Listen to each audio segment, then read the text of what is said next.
તો જૂનાગઢ અમરેલીના railway track નજીક સિંહ દેખાતા ટ્રેન રોકી દેવામાં આવી છે। જૂનાગઢ અને અમરેલી મીટર ગેજ ટ્રેન રોકી દેવામાં આવી। વિસાવદરના તોરણિયા પાસે આ ટ્રેન રોકવામાં આવી હતી। બે સિંહ રેલવે ટ્રેક પર આવી ચડ્યા હતા ત્યારે ટ્રેન ડ્રાઈવરે સમય સૂચકતા વાપરીને બ્રેક લગાવી 30 મિનિટ ટ્રેક રેલવે પર રોકવામાં આવી હતી ત્યારે ટ્રેનમાં રહેલા મુસાફરો પણ અટવાયા હોવાનું સામે આવ્યું છે। આ દ્રશ્યો આપ જોઈ રહ્યા છો।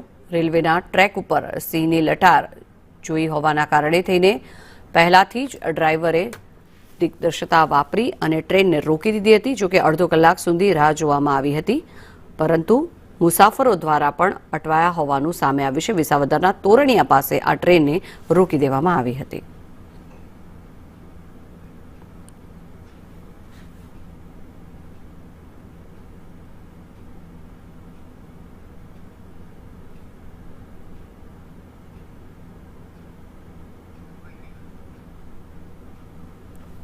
તો જૂનાગઢમાં બની છે આ ઘટના કે જેમાં જૂનાગઢ નજીકના વિસાવદરના તોરણિયા પાસે રેલવે ટ્રેક પર સિંહના દેખા દીધા હોવાના કારણે થઈને સિંહના આંટાફેરા હોવાના કારણે થઈને કોઈ દુર્ઘટના ન સર્જાય તેના માટે થઈને ખાસ ટ્રેનને રોકી દેવામાં આવી હતી। ટ્રેન ડ્રાઈવર દ્વારા સમય સૂચકતા વાપરી ટ્રેનને રોકી દેવાઈ હતી।